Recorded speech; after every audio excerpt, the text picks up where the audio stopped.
I'm Lily, 28F, and I never thought I'd be sharing my story on Reddit, but here I am. It's been a whirlwind few months, and I need to get this off my chest. 5 years ago, I married my college sweetheart, Kevin, 30M. We were young and in love, and I thought we had it all figured out. I was working as a junior editor at a publishing house, and Kevin had just landed his dream job as a software engineer at a tech startup. We bought a small apartment in the city and started building our life together. But as the years went by, things started to change. Kevin became more and more consumed by his work, often staying late at the office and bringing his laptop to bed. I tried to be understanding, knowing how important his career was to him, but I couldn't help feeling neglected. Our conversations became shorter, our date nights less frequent, and the spark that once burned so brightly between us began to fade. I threw myself into my work, hoping to find fulfillment there. I worked hard and eventually got promoted to senior editor. But even as my career flourished, my marriage continued to crumble. Kevin and I grew apart, living more like roommates than partners. We tried couples counseling, but it felt like we were just going through the motions. Last year, on our 4th wedding anniversary, I finally gathered the courage to have an honest conversation with Kevin. We both admitted that we had grown into different people, with different goals and dreams. The decision to divorce was mutual and amicable, but it still broke my heart. After the divorce was finalized, I decided I needed a fresh start. I quit my job and moved back to my hometown, a small coastal city where I grew up. I used my savings to start my own freelance editing business, working from home and enjoying the slower pace of life. That's where my story takes an unexpected turn. Last month, I attended my high school best friend's wedding. As I was sipping champagne at the reception, I spotted a familiar face across the room. It was Thomas, 29M, my childhood best friend and next-door neighbor. Thomas and I had been inseparable growing up. We spent countless summers building sandcastles on the beach, riding our bikes through the neighborhood, and staying up late watching scary movies, which always ended with me hiding behind a pillow. He was the one person who truly understood me, who could make me laugh even on my worst days. But life had taken us in different directions. Thomas got a scholarship to an art school on the other side of the country, while I stayed local for college. We promised to keep in touch, but as often happens, our communication dwindled to occasional likes on social media posts. Seeing him at the wedding was like a blast from the past. Thomas had grown into a handsome man, with the same mischievous glint in his eye that I remembered from our childhood. He was now a successful freelance photographer, traveling the world for assignments and living what seemed like an exciting, nomadic life. We spent the entire reception catching up, laughing about old memories and sharing stories about our lives. Thomas told me about his adventures photographing wildlife in Africa and capturing breathtaking landscapes in New Zealand. I shared my journey of becoming an editor and the ups and downs of my marriage and divorce. As the night went on, I felt a familiar warmth in my chest, a feeling I hadn't experienced in years. It was like no time had passed at all, like we were those two kids again, sharing secrets and dreams under the stars. Before we parted ways that night, Thomas asked if I'd like to meet up for coffee sometime. I agreed, feeling a mix of excitement and nervousness. Over the past few weeks, we've been meeting regularly, exploring our old haunts and rediscovering our hometown together.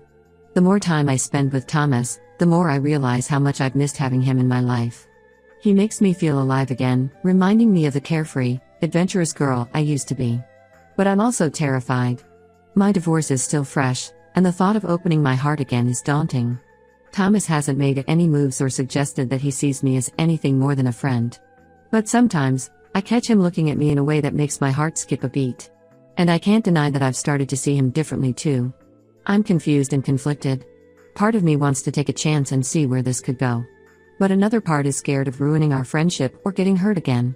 I don't know if I'm ready for another relationship, especially with someone who seems to have such a free-spirited lifestyle. Am I crazy for even considering this? Should I just focus on healing and rebuilding my life? Or should I take a leap of faith and see where things go with Thomas? I could really use some advice. Reddit. Update 1. Thank you all for your kind words and advice on my last post. A lot has happened since then, and I wanted to give you an update. After much soul-searching and encouragement from friends, and many of you, I decided to be honest with Thomas about my feelings. We met at our favorite spot on the beach, the same place where we used to build sandcastles as kids. As we walked along the shore, I gathered my courage and told him everything, how being around him made me feel, my fears about getting hurt again, and my confusion about what to do next. To my surprise, Thomas admitted that he had been feeling the same way. He confessed that seeing me at the wedding had stirred up emotions he thought he'd long buried. We talked for hours, sharing our fears and hopes. Thomas told me about his own struggles with commitment, how his nomadic lifestyle had been partly a way to avoid getting too close to anyone.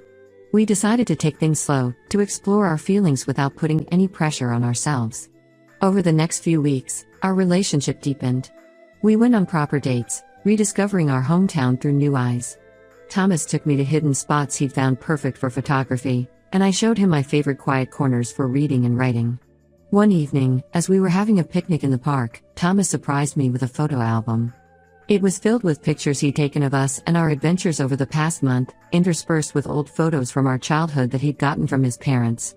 The last page had a recent photo of us laughing together, with a note that said, "To new beginnings and rekindled friendships. Whatever happens, I'm glad you're back in my life." That gesture meant the world to me. It showed that Thomas understood the importance of our history and was equally invested in our present and future.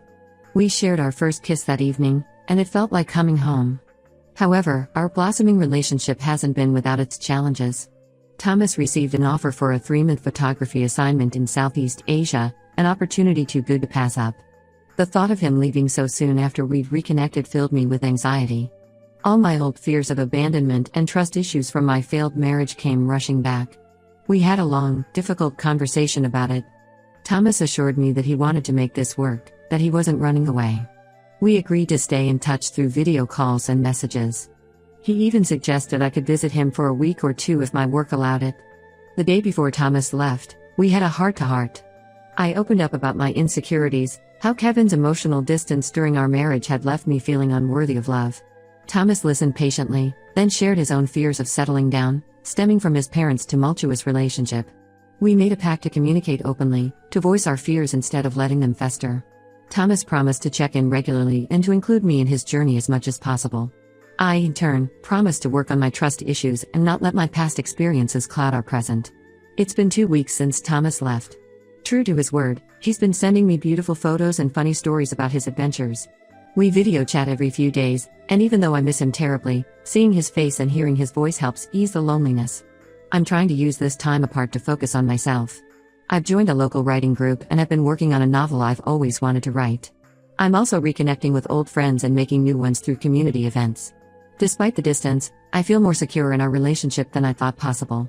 Thomas's openness and consistency have been healing for me. But I'd be lying if I said I wasn't counting down the days until his return. I'm nervous about what the future holds for us.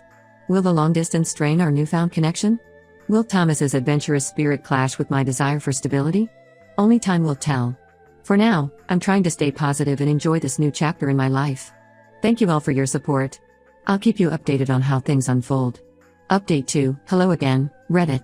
It's been a while since my last update, and a lot has changed. I'm writing this with mixed emotions, but I felt I owe you all an update after the support you've shown me. Thomas returned from his Southeast Asia assignment about 2 months ago. Our reunion was joyful and intense. The time apart had only strengthened our feelings for each other, and we fell into a comfortable rhythm almost immediately. Thomas moved in with me temporarily while he sorted out his living situation, and for a while, everything seemed perfect. However, as the weeks went by, cracks began to show in our relationship.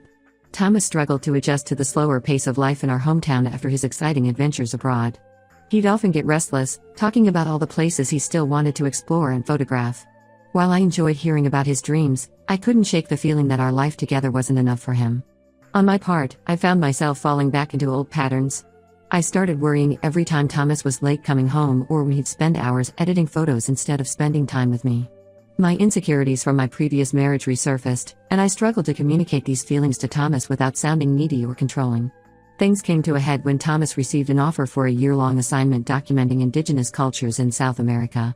It was a once-in-a-lifetime opportunity, something he'd dreamed of doing for years. I could see the excitement in his eyes when he told me about it, but all I felt was dread. We had a long, painful conversation that night. Thomas said he wanted to take the assignment but also wanted to make our relationship work. He suggested I could come with him, work on my novel while he photographed, and we could embark on this adventure together. For a moment, I was tempted. The idea of traveling the world with Thomas, supporting each other's dreams, sounded beautiful. But as I thought about it more, I realized it wasn't what I truly wanted. I'd worked hard to establish my freelance editing business here, and I just started to feel settled after the turbulence of my divorce. The thought of uprooting my life again, of living out of a suitcase for a year, filled me with anxiety. We spent days discussing, arguing, and trying to find a compromise. But in the end, we realized that our paths were diverging.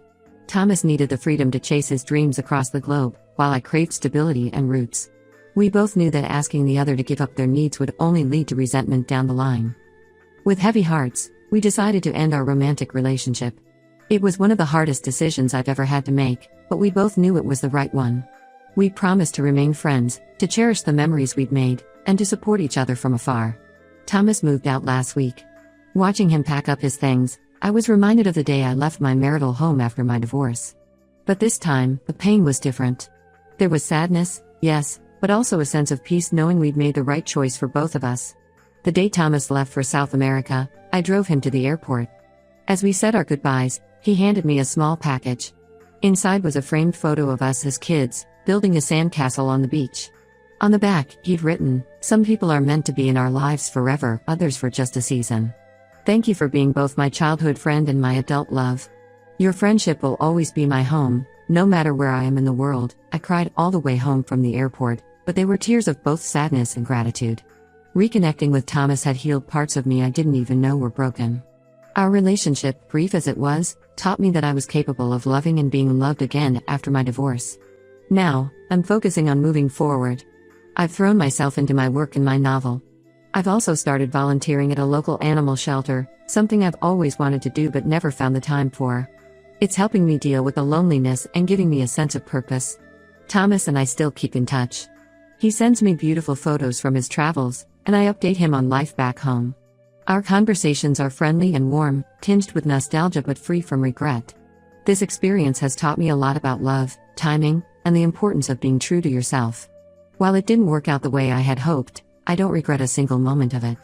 Thomas helped me rediscover parts of myself I thought I'd lost, and for that, I'll always be grateful. Thank you all for being on this journey with me. Your support and advice have meant more than you know. Here's to new beginnings, wherever they may lead us. Update 3. Hello Reddit, it's been almost a year since my last update, and I felt it was time to share where life has taken me. After Thomas left for South America, I threw myself into my work and personal growth. I finished the first draft of my novel, expanded my editing business, and even started teaching a creative writing class at the local community center. The pain of our breakup gradually subsided, replaced by a sense of pride in my own resilience and growth. About 6 months ago, I received an unexpected email from Kevin, my ex-husband. He was in town for a tech conference and asked if we could meet for coffee. My initial reaction was hesitation, but curiosity got the better of me, and I agreed. Seeing Kevin again was surreal. He looked older, more tired, but there was a calmness about him that I didn't remember from our marriage. We spent hours talking, catching up on each other's lives. He shared that he'd been through therapy, realizing how his workaholic tendencies had affected our relationship. He apologized for the pain he'd caused and thanked me for the good years we'd shared. I was surprised by how healing that conversation was. I realized I had forgiven Kevin long ago, and talking to him helped me close that chapter of my life completely. We parted as friends, wishing each other well. A few weeks after meeting Kevin, I received news that my novel had been accepted by a publishing house. It was a small, independent publisher, but they loved my story and wanted to work with me. The day I signed the contract was one of the happiest of my life. As for Thomas, we've maintained our friendship. He's still traveling, capturing breathtaking images and sharing incredible stories. He recently told me he's met someone, a fellow photographer who shares his passion for adventure. I was surprised by how genuinely happy I felt for him. In my own life, I've started dating again, taking it slow and being upfront about my needs and desires. I met a kind, thoughtful man named Daniel, 31M, at a local book club. He's a high school English teacher with a love for literature that matches my own. We've been seeing each other for a couple of months now, and while it's still early days, I'm cautiously optimistic.